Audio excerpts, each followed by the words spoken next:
सदियों से, हजारों सालों से इंसान की कहानी एक साथ रहने की कहानी रही है, झुंड में, कबीलों में, परिवारों में। लेकिन आज इतिहास में शायद पहली बार एक पूरी पीढ़ी सामने है जो कहती है हमें अकेला रहना है। आप देख रहे हैं पास्ट स्पीकर, जहां इतिहास खुद अपनी कहानी सुनाता है। ये महज एक बदलाव नहीं है, ये इंसानी सभ्यता का सबसे बड़ा और सबसे खामोश सामाजिक प्रयोग है, और हम सब इसका हिस्सा हैं। पर सवाल ये है, क्या ये वाकई में आज़ादी है, या फिर ये एक ऐसा जाल है जिसे हम अभी तक पहचान ही नहीं पाए? इस पहेली को सुलझाने के लिए हमें वक्त में बहुत पीछे जाना होगा, उस दौर में जब इंसान का अकेला होना नामुमकिन था। पाषाण युग। तब जिंदा रहने का बस एक ही नियम था, या तो साथ रहो या शिकार बन जाओ। शिकार करना हो या खुद को बचाना हो, हर चीज के लिए समूह ही एकमात्र सहारा था।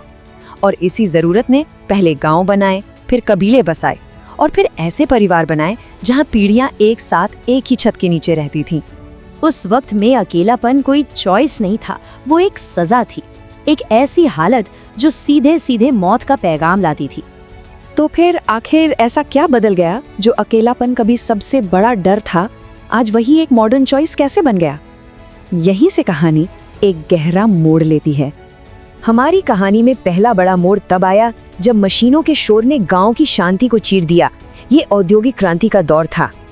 लोगों ने गांव छोड़े और शहरों की तरफ चल पड़े। धीरे धीरे एक इंसान की पहचान उसके परिवार या समुदाय से नहीं, बल्कि उसकी नौकरी, उसकी कमाई और उसके स्टेटस से होने लगी।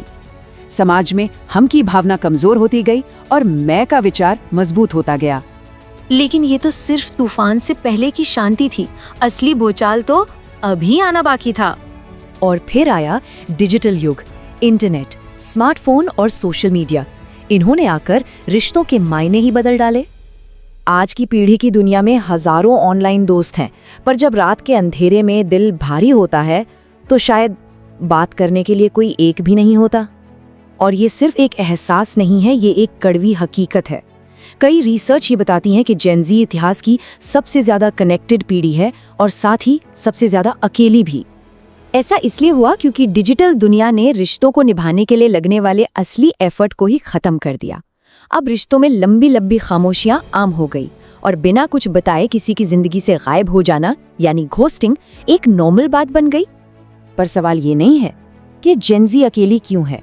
असली सवाल तो ये है कि क्या उन्हें अकेला रहने के लिए मजबूर किया गया है। चलिए इस अकेलेपन के नकाब के पीछे छिपे मनोविज्ञान को समझते हैं। क्या ये सच में आज़ादी है या किसी गहरे डर से बचने की एक ढाल?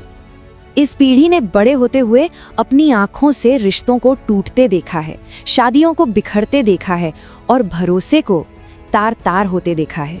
और इस सब को देखकर उन्होंने अनजाने में ही एक बहुत गहरा सबक सीख लिया। और वो सबक बहुत सीधा था, किसी के इतने करीब मत जाओ कि वो तुम्हें चोट पहुंचा सके। और बस यहीं से अकेलापन एक पसंद नहीं रहा, बल्कि वो दर्द से बचने के लिए उठाया गया एक रक्षा कवच बन गया, एक शील्ड। लेकिन इतिहास हमें एक चेतावनी भी देता है। जब जब इंसान बहुत ज्यादा अकेला और अलग थलग हुआ है, तब तब पूरा का पूरा समाज कमजोर पड़ा है। अगर यही चलन जारी रहा तो हमारा आने वाला कल कैसा दिखेगा? एक ऐसा भविष्य जहां रिश्ते शायद सिर्फ कहानियों में मिलेंगे। सोचिए एक ऐसे भविष्य के बारे में जहां इंसानी समुदाय की जगह स्क्रीन पर दिखने वाले एल्गोरिदम्स ले लेंगे। वही तय करेंगे कि हम क्या देखें, क्या सोचें और क्या महसूस करें। जहां मुश्किल वक्त में सहारा देने के लिए इंसान नहीं, बल्कि थेरेपी एप्स और डिजिटल सर्विस होंगी। जहां हमारा पूरा सपोर्ट सिस्टम एक स्क्रीन में सिमट कर रह जाएगा। और तब शायद सवाल ये नहीं होगा कि जेन ज़ी अकेली क्यों है, सवाल ये होगा कि क्या इस अंधेरे रास्ते से वापसी का कोई तरीका भी बचा है।